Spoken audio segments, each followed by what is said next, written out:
ಮಾಜಿ ಪ್ರಧಾನಿ ಎಚ್.ಡಿ. ದೇವೇಗೌಡ ಅವರ ಪತ್ನಿ ಇತ್ತೀಚೆಗೆ ನಿಧನರಾದ ಚೆನ್ನಮ್ಮ ಅವರಿಗೆ ರಾಯಚೂರಿನಲ್ಲಿ ಭಾವಪೂರ್ಣ ಶ್ರದ್ಧಾಂಜಲಿ ಸಲ್ಲಿಸಲಾಯಿತು. ಈ ವೇಳೆ ಅವರ ವ್ಯಕ್ತಿತ್ವ, ಸರಳತೆ ಹಾಗೂ ದೇವೇಗೌಡರ ರಾಜಕೀಯ ಬದುಕಿನಲ್ಲಿ ಮಹತ್ವದ ಪಾತ್ರವನ್ನು ನಾಯಕರು ಸ್ಮರಿಸಿದರು. ರಾಯಚೂರು ನಗರದ ಖಾಸಗಿ ಹೋಟೆಲ್ನಲ್ಲಿ ಜೆಡಿಎಸ್ ಪಕ್ಷದ ವತಿಯಿಂದ ಚೆನ್ನಮ್ಮ ಅವರ ಶ್ರದ್ಧಾಂಜಲಿ ಸಭೆ ನಡೆಯಿತು. ಕಾರ್ಯಕ್ರಮದಲ್ಲಿ ಮಾತನಾಡಿದ ಜೆಡಿಎಸ್ ಜಿಲ್ಲಾಧ್ಯಕ್ಷ ಎಂ. ವಿರೂಪಾಕ್ಷಿ, ಮಾಜಿ ಪ್ರಧಾನಿ ದೇವೇಗೌಡರ ವೈಯಕ್ತಿಕ ಹಾಗೂ ರಾಜಕೀಯ ಸಾಧನೆಯಲ್ಲಿ ಚೆನ್ನಮ್ಮ ಅವರ ಕೊಡುಗೆ ಅಪಾರವಾಗಿತ್ತು. ಅವರನ್ನು ಕಳೆದುಕೊಂಡಿರುವುದು ದೇವೇಗೌಡರ ಕುಟುಂಬಕ್ಕೆ ಮಾತ್ರವಲ್ಲ, ಇಡೀ ಕರ್ನಾಟಕದ ಜನತೆಗೆ ತುಂಬಲಾರದ ನಷ್ಟವಾಗಿದೆ ಎಂದು ಹೇಳಿದರು. ಪಕ್ಷದ ಕಾರ್ಯಾಧ್ಯಕ್ಷ ಎನ್. ಶಿವಶಂಕರ್ ಮಾತನಾಡಿ, ಭೇಟಿ ನೀಡಿದ ಪ್ರತಿಯೊಬ್ಬರ ಕುಶಲೋಪರಿ ವಿಚಾರಿಸಿ ತಮ್ಮ ಕೈಯಿಂದಲೇ ಊಟ ಬಡಿಸುವ ತಾಯ್ತನದ ಗುಣ ಚೆನ್ನಮ್ಮ ಅವರಲ್ಲಿ ಇತ್ತು. ಅವರ ಅಗಲಿಕೆ ರಾಜ್ಯಕ್ಕೆ ದೊಡ್ಡ ನಷ್ಟವಾಗಿದೆ ಎಂದು ಹೇಳಿದರು. ಕಾರ್ಯಕ್ರಮದಲ್ಲಿ ಪಕ್ಷದ ವಿವಿಧ ಪದಾಧಿಕಾರಿಗಳು ಹಾಗೂ ಮುಖಂಡರು ಭಾಗವಹಿಸಿ ಚೆನ್ನಮ್ಮ ಅವರ ಭಾವಚಿತ್ರಕ್ಕೆ ಪುಷ್ಪ ನಮನ ಸಲ್ಲಿಸಿ ಗೌರವ ನಮನ ಅರ್ಪಿಸಿದರು.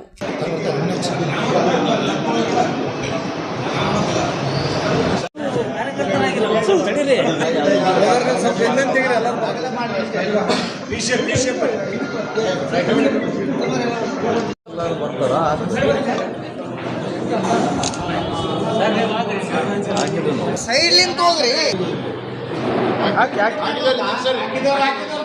ಹಾಕಿದವ್ರು ಬರ್ರಿ ಈ ಕಡೆ.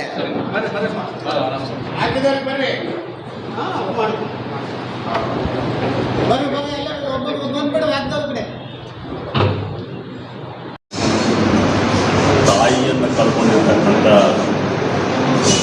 ಕರ್ನಾಟಕದ ಜನತೆ ಸ್ವಂತ ಎತ್ತ ತಾಯಿಯನ್ನು ಕಳ್ಕೊಂಡಿದ್ದೀವಿ ಅನ್ನೋ ಮಟ್ಟಿಗೆ ಮಾತಾಡ್ತಕ್ಕಂಥದ್ದು ನೋಡಿದರೆ ಎಲ್ಲ ಪಕ್ಷಗಳು ಪಕ್ಷಭೇದವನ್ನು ಮರೆತು ಚೆನ್ನಮ್ಮವರ ನೆನಪು ಮಾಡಿಕೊಳ್ತಕ್ಕಂಥದ್ದು ನೋಡಿದರೆ ಅವರ ಕೆಲಸ ಎಂಥದ್ದಾಗಿತ್ತು ಅಂತಕ್ಕಂಥದ್ದು ನಾವೆಲ್ಲರೂ ಕೂಡ ಆಲೋಚನೆ ಮಾಡಬೇಕಾಗಿದೆ. ಗಂಡನ ಸಾಧನೆಯ ಹಾದಿಯಲ್ಲಿ ಹೆಂಡತಿಯ ಪಾತ್ರ ಬಹಳ ದೊಡ್ಡದು, ಬಹು ದೊಡ್ಡದು ಅಂತಕ್ಕಂಥದ್ದು ನಾವೆಲ್ಲ ಕಡೆ ಕೇಳ್ತಿದ್ವಿ. ಅದು ಎಲ್ಲ ಸಂದರ್ಭಗಳಲ್ಲೂ ಕೂಡ ಒಬ್ಬ ಗಂಡ, ಒಬ್ಬ ಮನುಷ್ಯ ಏನೇ ಸಾಧನೆ ಮಾಡಿದರೂ ಕೂಡ ಅದರಿಂದ ಅವರು ಹೆಂಡತಿ, ಅವರ ಪತ್ನಿ, ಅವರ ಕೈ ಹಿಡಿದವರು ಇದ್ದಾರೆ ಅಂತಕ್ಕಂಥದ್ದನ್ನು ನಾವು ಹೇಳ್ತಾ ಇದ್ವಿ. ಆದರೆ ಇವತ್ತು ಚೆನ್ನಮ್ಮ ಅಜ್ಜಿಯವರ ಸಾಧನೆ, ಅವರು ಮನೆಗೆ ಭೇಟಿ ಕೊಡ್ತಕ್ಕಂಥ ಯಾವುದೇ ಒಬ್ಬ ಕಾರ್ಯಕರ್ತನಲ್ಲಿ ಅವರು ತೋರ್ತಕ್ಕಂಥ ಪ್ರೀತಿ, ವಿಶ್ವಾಸ, ಅವರು ಕೊಡ್ತಕ್ಕಂಥ ಎಲ್ಲನೂ ಕೂಡ ಇವತ್ತು ಕರ್ನಾಟಕದ ಜನತೆ ನೆನಪು ಮಾಡಿಕೊಳ್ತಕ್ಕಂಥದ್ದು ನಾವು ನೋಡ್ತಾ ಇದ್ದೀವಿ. ಅವರ ಅಂತಿಮ ಸಂಸ್ಕಾರ ಹೆಚ್ಚು ಕಡಿಮೆ ಕರ್ನಾಟಕದ ಎಲ್ಲ ಪಕ್ಷಗಳ ನಾಯಕರುಗಳು ಭಾಗವಹಿಸಿ ಅವರನ್ನು ನೆನಪು ಮಾಡಿಕೊಂಡಿರ್ತಕ್ಕಂಥದ್ದು. ಅವ್ರ ಮನೆಯಲ್ಲಿ ಅವ್ರ ಕೈಯಿಂದ ನಾವು ಊಟ ಮಾಡಿದ್ದೀವಿ ಅಂತಕ್ಕಂಥದ್ದು. ನಾನು ಸುಮಾರು 7-8 ಸಲ ಆ ತಾಯಿಯ ಕೈಯಿಂದ ಊಟ ಮಾಡಿದೆ. ಭಾಳಷ್ಟು ನೆನಪುಗಳು ಬರ್ತಕ್ಕಂಥದ್ದು. ಹೆಣ್ಣು ಅಂದರೆ ಆ ಮನೆಯ ಗೌರವ, ಘನತೆಯನ್ನು ಹೆಚ್ಚಿಸ್ತಕ್ಕಂಥ ಕೆಲಸ ಮಾಡಬೇಕನ್ನೋದ್ರಲ್ಲಿ ಇವರು ಎಲ್ಲರಿಗಿಂತ ಅತಿ ಹೆಚ್ಚು ಮಟ್ಟದಲ್ಲಿ ಚೆನ್ನಮ್ಮಾಜಿಯವರು ಹೆಣ್ಣಿನ ಕುಲಕ್ಕೆ ಒಂದು ಕೀರ್ತಿ, ಆದರ್ಶಪ್ರಾಯವಾಗಿರ್ತಕ್ಕಂಥವ್ರು. ನಾವು ನೋಡಿದ್ವಿ, ಭಾಳಷ್ಟು ಹೆಣ್ಮಕ್ಳನ್ನ ನೋಡ್ತಾ ಇದ್ದೀವಿ. ಬಟ್ ಆ ಹೆಣ್ಣಿನ ಕುಲಕ್ಕೆ ಒಂದು ಕೀರ್ತಿಯನ್ನು ತಂದುಕೊಟ್ಟಿರ್ತಕ್ಕಂಥದ್ದು ಚೆನ್ನಮ್ಮಾಜಿಯವರು. ಇವತ್ತು ಅವರನ್ನು ನಾವೆಲ್ಲರೂ ಕೂಡ ಕಳ್ಕೊಂಡಿದ್ದೀವಿ. ಅದರಲ್ಲಿ ಎಸ್ಪೆಷಲ್ ಆಗಿ ನಮ್ಮ ಮಾಜಿ ಪ್ರಧಾನಮಂತ್ರಿಗಳು, ನಾನು ಇಷ್ಟು ಅನ್ಯೋನ್ಯವಾದಂಥ ಗಂಡ ಹೆಂಡತಿನ ನಾನು ಎಲ್ಲಿ ಕೂಡ ನೋಡಿದ್ದೆ, ಎಲ್ಲಿ ಕೂಡ ನೋಡೋಕ್ಕಾಗಲ್ಲ. ಅದು ಎಂಥ ಅಂತಂದ್ರೆ ಇಬ್ಬರು ವೀಲ್ ಚೇರ್ನಲ್ಲಿ ಹೋಗ್ತಾ ವೀಲ್ ಚೇರ್ನಲ್ಲಿ ಕುಂತ್ಕೊಂಡು ಮುದ್ದು ತುತ್ತನ್ನು ತಿನ್ನಿಸ್ತಕ್ಕಂಥದ್ದು, ಕಾಲನ್ನು ಮುಗ್ತಕ್ಕಂಥದ್ದು. ಶ್ರದ್ಧಾಂಜಲಿಯಲ್ಲಿ ಭಾಗವಹಿಸಿದ ಮುಖ್ಯ ಏನಂತಂದರೆ, ಅವರು ಅತಿಥಿ ಸತ್ಕಾರ ಮಾಡೋದಲ್ಲಿ ನಂಬರ್ 1. ಯಾರೇ ಬರಲಿ, ಸಾಮಾನ್ಯ ಜನರು ಬಂದ್ರೂ ಅವರಿಗೆ ಟಿಫನ್ ಮಾಡಿ ಕಳಿಸೋದು. ಮತ್ತು ಕೆಲವರು ಬಡವರು ಊರಿಂದ ಬಂದಿದ್ದವರಿಗೆ ದುಡ್ಡಿಲ್ಲ ಅಂತಂದರೆ ತಾವೇ ಮನೆ ಹಿಂದುಗಡೆ ಕರೆದು ದುಡ್ಡು ಕೊಡುವಂಥ ಹಲವಾರು ಸಂದರ್ಭಗಳನ್ನು ನೋಡಿದ್ವಿ. ಇವತ್ತು ಇಂದಿನ ದಿನಗಳಲ್ಲಿ ದಾಂಪತ್ಯ ಜೀವನ ಏನಾಗಿದೆ ಅಂದರೆ ಇಂದಿನ ಯುವಕರು ಅವರನ್ನು ಮಾದರಿಯಾಗಿ ತಗೋಬೇಕು. ಯಾಕಂದರೆ ಮದುವೆಯಾಗಿ ಕೇವಲ 5 ವರ್ಷ 6 ವರ್ಷಕ್ಕೆ ಜಗಳ ಆಡ್ತಾರೆ, ಪ್ರೀತಿ ಇರಲ್ಲ. ಆದರೆ ನಮ್ಮ ಮಾಜಿ ಪ್ರಧಾನಿ ದೇವೇಗೌಡರ ದಂಪತಿ ಸುಮಾರು 72 ವರ್ಷ ಅವರ ಜೊತೆಯಾಗಿರುವಂಥ ಜೀವನ. ಪ್ರೀತಿ ಎಷ್ಟು ಮಾಡ್ತಾಯಿದ್ರು ಅಂದರೆ ನಮಗೆ ಸ್ವಂತ ಕಣ್ಣೀರು ಬಂದಿರೋದ್ರ ಸಂದರ್ಭ ಏನಂತಂದರೆ, ದೇವೇಗೌಡರವ್ರ ಹಾಸ್ಪಿಟ್ಲಿಗೆ ಕೊನೆ ದಿನಗಳಿಗೆ ಅಡ್ಮಿಟ್ ಆದಾಗ ಅವ್ರು ಹೋಗಿ ಉಪ್ಪಿಟ್ಟು ತಿನ್ನಿಸಿ ನನ್ನ ಸಲಗಾದರೂ ನನ್ನ ಜೊತೆ ಇರಬೇಕಾದ್ರೂ ನೀವು ಉಪ್ಪಿಡ್ತೀನಿ ಅಂತ ಹೇಳ್ತಾರಲ್ಲ, ಅದು ನಮ್ಗೆ ನೋಡಿ ಅದು ದುಃಖ ಭಾಳ ಆಗುತ್ತೆ. ಯಾಕಂತಂದರೆ ಒಬ್ಬ ಹೆಣ್ತಿನ ಎಷ್ಟು ಈ ವಯಸ್ಸಿನಲ್ಲಿ ಪ್ರೀತಿ ಮಾಡೋದಂತಂದರೆ ಇಡೀ ಕರ್ನಾಟಕಕ್ಕೆ ತೋರಿಸಿದಂಥ ಏಕೈಕ ವ್ಯಕ್ತಿ ಯಾರಂತಂದರೆ ಮಾಜಿ ಪ್ರಧಾನಿ ದೇವೇಗೌಡರು ಅಂತ ನಾನು ಈ ಸಂದರ್ಭ ಹೇಳ್ತೀನಿ. ಯಾಕಂತಂದರೆ ಕೇವಲ ದಾಂಪತ್ಯಗಳು ಮದುವೆ ಆಗೋದು ಯಾಕೆಂದ್ರೆ ಕೆಲಸ ಮಾಡುವಂಥ ಒಂದು ಸಂಗಾತಿ ಅಲ್ಲ. ಒಬ್ಬ ಮಾಜಿ ಪ್ರಧಾನಿಯಾಗಿ ಒಬ್ಬ ಮುಖ್ಯಮಂತ್ರಿಯಾಗಿ ಎಲ್ಲ ಹುದ್ದೆಯಲ್ಲಿ ಹೋದ್ರೂ ಆದರೆ ತನಗೆ ಕುಟುಂಬಕ್ಕೆ ತನ್ನ ಹೆಂಡತಿಗೆ ಗೌರವ ಕೊಡುವಂಥ ಅತ್ಯುತ್ತಮ ಕೆಲಸ ಅದನ್ನು ಇಡೀ ನಮ್ಮ ಇದಕ್ಕೆ ತೋರಿಸಿಕೊಟ್ಟಿದ್ದಾರೆ. ಇವತ್ತು ನಾವೆಲ್ಲರೂ ಇವತ್ತೇನು ಶ್ರದ್ಧಾಂಜಲಿ ಸಭೆಯಲ್ಲಿ ನಾವು ಸೇರಿದ್ದೀವಿ. ಎಲ್ಲರೂ ನಾವು ಬೇಡಿಕೊಳ್ಳೋದೇನಂತಂದರೆ, ದೇವೇಗೌಡರು ಮಾಜಿ ಪ್ರಧಾನಿ ಅವರಿಗೆ ಭಾಳ ಮನಸ್ಸಿಗೆ ಹಚ್ಕೊಂಡಿದ್ದರು. ಆದರೆ ಅವರಿಗೆ ಆ ಭಗವಂತನು ಶಕ್ತಿ ಕೊಡಲಿ, ಧೈರ್ಯ ತುಂಬಲಿ. ನಾವೆಲ್ಲರೂ ಇವತ್ತು ಶ್ರದ್ಧಾಂಜಲಿ ಸಭೆಯಲ್ಲಿ ಭಾಗವಹಿಸಿ ನಾವು ಆ ಪ್ರಾರ್ಥನೆ ಏನು ಮಾಡೋದಂತಂದರೆ, ಮುಖ್ಯವಾಗಿ ನಮ್ಮ ಮಾಜಿ ಪ್ರಧಾನಿಗೆ ದೇವೇಗೌಡರಿಗೆ ಧೈರ್ಯ ಬರಲಿ, ಶಾಂತಿ ಬರಲಿ ಅಂತ ಹೇಳ್ತಾ, ಮತ್ತು ನಮ್ಮ ಕುಟುಂಬದ ಎಲ್ಲ ಸದಸ್ಯರು ಏನಿವತ್ತು ಸೇರಿ ಅವರ ಆತ್ಮಕ್ಕೆ ಶಾಂತಿ ಮಾಡಿದ್ದಾರೆ, ಅವರ ಪಾರ್ಥಿವ ಶರೀರದಲ್ಲಿ ಭಾಗವಹಿಸಿದ್ದು, ಮೆರವಣಿಗೆಯಲ್ಲಿ ಭಾಗವಹಿಸಿದ್ದು ಅವರಿಗೆಲ್ಲರಿಗೂ ಅನಂತಗಳ ಧನ್ಯವಾದ ತಿಳಿಸಿ, ವೈಯಕ್ತಿಕವಾಗಿ ನಾನು ಅವರ ಭಾಳಷ್ಟು ಅವ್ರು ಇನ್ನೂ ಗಟ್ಟಿಯಾಗಿ ಇನ್ನೂ ಮುಂದಿನ ಎಲೆಕ್ಷನ್ ತನಕ ಅವ್ರ ಕೈ ಮೇಲೆ ಎಲೆಕ್ಷನ್ ನಡಿಬೇಕಾಗ್ಯದ. ಈಗ ಅದಕ್ಕೆ ದೈವ ಅವ್ರಿಗೆ ಇನ್ನೂ ಗಟ್ಟಿಗಿರಲಿ, ಧೈರ್ಯ ಬರಬೇಕು, ಅವ್ರಿಗೆ ಧೈರ್ಯ ತುಂಬಬೇಕು. ಕುಮಾರಣ್ಣನ ದೈವ ತುಂಬಬೇಕು, ರೇವಣ್ಣ ಸಾಬ್ರಿಗೂ ದೇವರು ಒಳ್ಳೆಯ ಶಕ್ತಿ ಕೊಡಲಿ ಅಂತೇಳಿ ನನ್ನ 2 ಮಾತು ಮಾತಾಡೋಕ್ಕೆ ಅವಕಾಶ ಮಾಡಿ. ರಾಜ್ಯ ಹಾಗೂ ಕೇಂದ್ರ ಸರ್ಕಾರ ಕೂಡಲೇ ರಾಷ್ಟ್ರೀಕೃತ ಬ್ಯಾಂಕ್, ಸಹಕಾರ ಬ್ಯಾಂಕ್ ಮತ್ತು ಖಾಸಗಿ ಹಣಕಾಸು ಸಂಸ್ಥೆಗಳಿಗೆ ಪ್ರಸ್ತುತ ಮತ್ತು ಇಂದಿನ ವರ್ಷದ ಕೃಷಿ ಸಾಲವನ್ನು ಮನ್ನಾ ಮಾಡಬೇಕು ಮತ್ತು ಆ ಹಿಂದಿನ ವರ್ಷದ ಆಚೆ ಪಡೆದಿರುವ ಎಲ್ಲ ಕೃಷಿ ಸಾಲಕ್ಕೆ 2 ವರ್ಷಗಳು ಬಡ್ಡಿ ಹೋರಾಡಿಸಬೇಕು, ಹಾಕಬಾರದೆಂದು ಆದೇಶ. ಬೆಳೆ ವಿಮೆಯಲ್ಲಿರುವ ಗೊಂದಲವನ್ನು ನಿರ್ವಹಣೆ ಮಾಡಬೇಕು. ಜಿಲ್ಲೆಯ ರೈತರ ಸಂಪೂರ್ಣ ಸಾಲ ಮನ್ನಾ, ಬರಗಾಲ ಘೋಷಣೆ ಹಾಗೂ ಬಿಡದಿ ರೈತರ ಹೋರಾಟಕ್ಕೆ ಬಲವಂತ ಭೂ ಸ್ವಾಧೀನ ಕೈಬಿಡಬೇಕೆಂದು ಆಗ್ರಹಿಸಿ ಕರ್ನಾಟಕ ರಾಜ್ಯ ರೈತ ಸಂಘ ಹಾಗೂ ಹಸಿರು ಸೇನೆ ಮುಖಂಡರು ಇಂದು ಪ್ರತಿಭಟನೆ ನಡೆಸಿದರು. ನಗರದ ಟಿಪ್ಪು ಸುಲ್ತಾನ್ ಉದ್ಯಾನವನದಲ್ಲಿ ರಾಜ್ಯ ತಕ್ಷಣವೇ ಬರ ಪರಿಹಾರ ನೀಡುವ ಮೂಲಕ ರೈತರ ಸಂಪೂರ್ಣ ಸಾಲ ಮನ್ನಾ ಮಾಡಬೇಕೆಂದು ಆಗ್ರಹಿಸಲಾಯಿತು. ರೈತರ ಬಲವಂತದ ಭೂ ಸ್ವಾಧೀನ ಪ್ರಕ್ರಿಯೆ ನಿಲ್ಲಿಸಬೇಕು, ಭೂ ಸುಧಾರಣೆ ಕಾಯ್ದೆಗೆ ತಂದಿರುವ ತಿದ್ದುಪಡಿಯನ್ನು ಕೈಬಿಡಬೇಕು.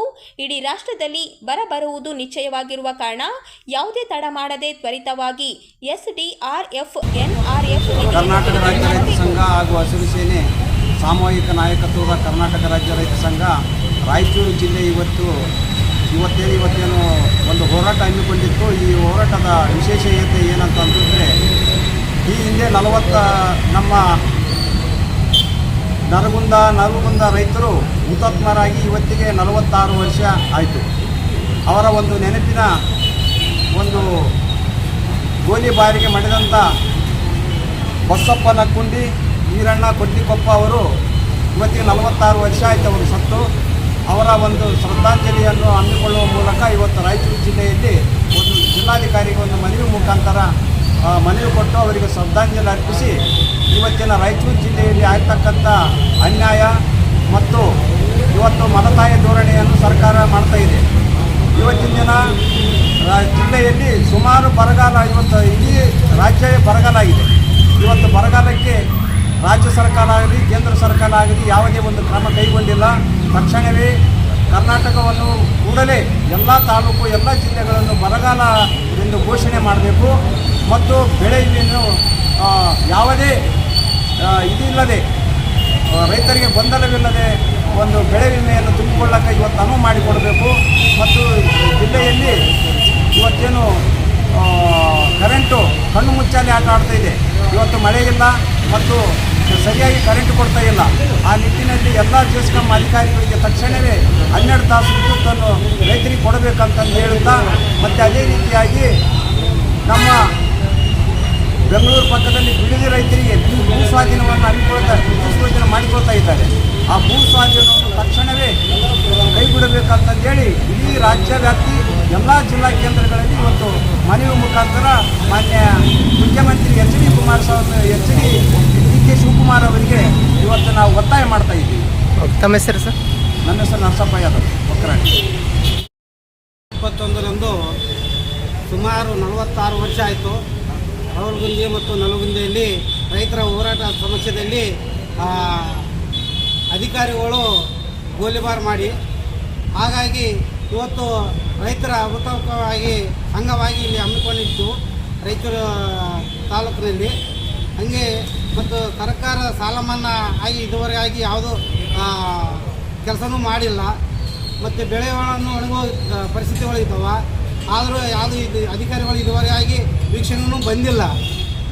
ಹಾಗಾಗಿ ಈಗ ಸರ್ಕಾರಕ್ಕೆ ನಾವು ಮನವಿ ಪತ್ರವನ್ನು ತರಿಸೋದು ಏನೆಂದರೆ ಈ ಎಲ್ಲ ಪರಿಹಾರ ಮತ್ತು ಸಾಲ ಮನ್ನಾ ತಕ್ಷಣವೇ ಬಿಡುಗಡೆ ಮಾಡಬೇಕೆಂದು ತಮ್ಮಲ್ಲಿ ನಾವು ಕೇಳ್ಕೊಳ್ತೀವಿ. ತಮ್ಮ ಹೆಸರು? ರಮೇಶ್ ಗಣದ. ಮಂತ್ರಾಲಯ ಬಳಿ ಭೀಕರ ಅಪಘಾತ. ಮಂಗಳೂರು ಮೂಲದ ಉದ್ಯಮಿ ಸ್ಥಳದಲ್ಲಿ ಸಾವು. ಮಂತ್ರಾಲಯದ ಶ್ರೀ ರಾಘವೇಂದ್ರ ಸ್ವಾಮಿಗಳ ಮಠಕ್ಕೆ ದರ್ಶನಕ್ಕೆ ತೆರಳುತ್ತಿದ್ದ ವೇಳೆ ಘಟನೆ. ಆಂಧ್ರದ ಎಮ್ಮಿಗನೂರು ಬಳಿ ರಸ್ತೆ ಡ್ರೈವರ್ಗೆ ಕಾರು ಡಿಕ್ಕಿ ಹೊಡೆದಿದೆ. ತಿರುಪತಿಯಿಂದ ಮಂತ್ರಾಲಯಕ್ಕೆ ದರ್ಶನಕ್ಕೆ ತೆರಳುತ್ತಿದ್ದ ವೇಳೆ ತಡರಾತ್ರಿ ಘಟನೆ. ಮಂಗಳೂರು ಮೂಲದ ಉದ್ಯಮಿ ರವಿ ಶೆಟ್ಟಿ ಸ್ಥಳದಲ್ಲಿ ಮೃತಪಟ್ಟಿದ್ದಾರೆ. ಕಾರಿನಲ್ಲಿದ್ದ 4 ಗಂಭೀರ ಗಾಯಗಳಾಗಿವೆ. ಗಾಯಾಳುಗಳನ್ನು ಎಮ್ಮಿಗನೂರು ಆಸ್ಪತ್ರೆಗೆ ದಾಖಲಿಸಿ ಚಿಕಿತ್ಸೆ ಕೊಡಿಸಲಾಗಿದೆ. ಮಂತ್ರಾಲಯ ಪೊಲೀಸರು ಸ್ಥಳಕ್ಕೆ ತೆರಳಿ ಪರಿಶೀಲನೆ ನಡೆಸಿದ್ದು ಪ್ರಕರಣ ದಾಖಲಿಸಿಕೊಂಡಿದ್ದಾರೆ.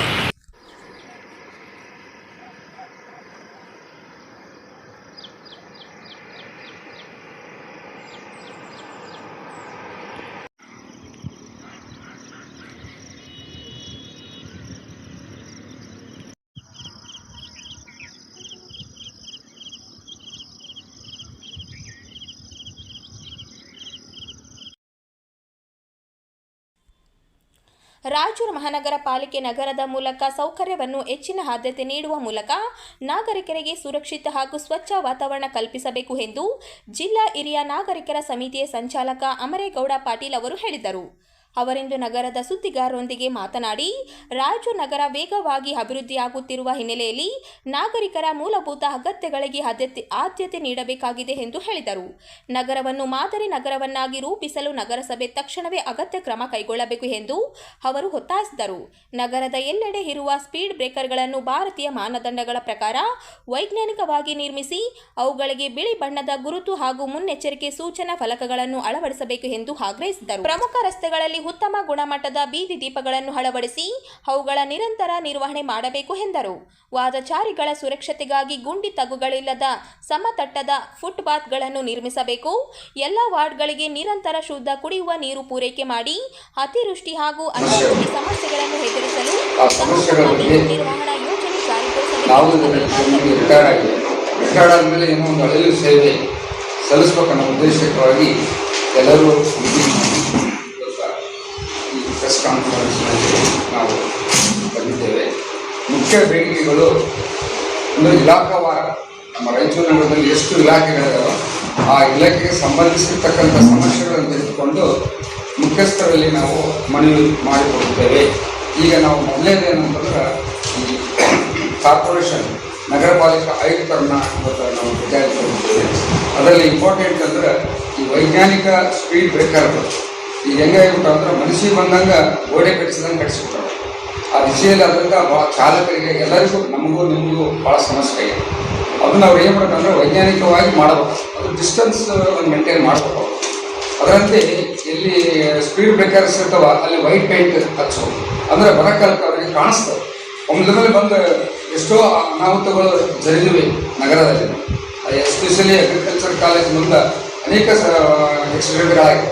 ಅದ್ರ ಸಲುವಾಗಿ ಎಲ್ಲಿ ಬೇಕಾದ್ರೆ ಮನುಷ್ಯ ಬಂದಂಗೆ ಅಲ್ಲಿ ಗೋಡೆ ಕಟ್ಟಿಸುವ ಅಲ್ಲ. ಸ್ಪೀಡ್ ಬ್ರೇಕರ್ಸ್ ಅಂದರೆ ಸೈಂಟಿಫಿಕ್ ಆಗಿ ಡಿಸೈರ್ ಆಗಿ ಸ್ಲೋ ಆಗ್ತಾವೆ. ಸ್ಲೋ ಆದರೆ ಸಾಕು. ಅದಕ್ಕೊಂದು ಬಿಳಿ ಬಣ್ಣದ ಗುರುತು ಹಚ್ಬೇಕು.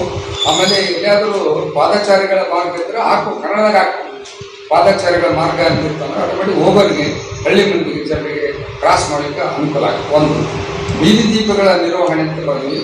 ಅದರಲ್ಲಿ ಏನಾಗಿದೆ ಅಂದ್ರೆ ಲೈಟ್ ಹಾಕ್ತಾರೆ, ಅದು ಕಂಬ ಸಹಿತ ಕಾಣುತ್ತೆ. ಅದಕ್ಕೆ ಹಾಕಿದ್ರೆ ಕತ್ಲಿದ್ರೆ ಚಲೋ ನಡೀತದೆ. ಇವ್ರು ಹಾಕಿ ಸುಮ್ಮನೆ ಬದಲಾವಣೆ ಮಾಡೋದು. ಕ್ವಾಲಿಟಿ ಬಲ್ಸು ಬಲ್ಬ್ ಹಾಕ್ಬೇಕು, ಬೆಳಕಿರ್ತಕ್ಕಂಥದ್ದು ಹಾಕ್ಬೇಕು, ಆಮೇಲೆ ನಿರ್ವಹಣೆ ಇರ್ಬೇಕು. 2 ದಿವಸ ಹಂಗೆ ಇರ್ತಾವೆ. ಅದ್ರ ಸಲಹೆ ಸ್ವಲ್ಪ ಜವಾಬ್ದಾರಿ ಇರ್ಬೇಕು. ಹೆಚ್ಚು ಬೆಳಕು ಇಡೋದು ನೀರಿಂದ. ಆಮೇಲೆ ಸುರಕ್ಷಿತ ಫುಟ್ಪಾತ್ಗಳು. ಈಗ ಏನೇ ಒಂದು ಬಜಾರ್ದಾಗ ಮಾಡಿರ್ತೀವಿ, ಮುಂದೆ ಒಂದು ದೊಡ್ಡದು ತಗ್ಗು ಬಿದ್ದಿರ್ತೀವಿ ಮುಂದೆ ಪ್ರಕಾರಕ್ಕಾಗಿ ಅದು ಅಪಾಯ ಆಗ್ತಕ್ಕಂಥ ಅವಕಾಶ ಇರ್ತಾವೆ. ಅದಕ್ಕೆ ಪಾದಚಾರಿಗಳಿಗೆ ಅನುಕೂಲ ಮಾಡಿಕೊಡ್ಬೇಕು. ಅದ್ರ ಬಗ್ಗೆ ಅವ್ರು ಎಲ್ಲ ಸಣ್ಣ ಸಣ್ಣ ಕಾರ್ಯಕ್ರಮಗಳು ಅಷ್ಟೇ ಡೇಂಜರ್ ಇರ್ತವೆ. ಆಮೇಲೆ ಕುಡಿಯುವ ನೀರು ಮತ್ತು ನೀರು ನಿರ್ವಹಣೆ ಅಂತ ಹೇಳ್ತೀವಿ. ಒಂದು ಕಡೆ ಅತಿವೃಷ್ಟಿ, ಇನ್ನೊಂದು ಕಡೆ ಅನಾವೃಷ್ಟಿ. 24 ತಾಸು ನೀರು ಘಟ್ಟಕ್ಕೆ ಹೋಗಿರ್ತಾವೆ, ಒಂದು ಕಡೆ ಮೇಲೆ ಇರ್ತವೆ. ಆಮೇಲೆ ಎಷ್ಟೋ ಸಲ ನಮ್ಮ ಮನೆಗೆ ಘಟ್ಟ ನೀರು ಬಂದವು, ತೋರಿಸಿದ್ರು ಅವ್ರು ನೀರು ಕೊಡ್ತಕ್ಕಂಥ. ಅದಕ್ಕೆ ಅದ್ರ ಬಗ್ಗೆ ಸ್ವಚ್ಛತೆ ಅದನ್ನು ಬ್ಯಾಲೆನ್ಸ್ ಮಾಡಲಿಕ್ಕೆ ಅವರು ಅದೊಂದು ವ್ಯವಸ್ಥೆ ಮಾಡಬೇಕು. ನೀರು ನಿರ್ವಹಣೆ ಮಾಡಬೇಕು.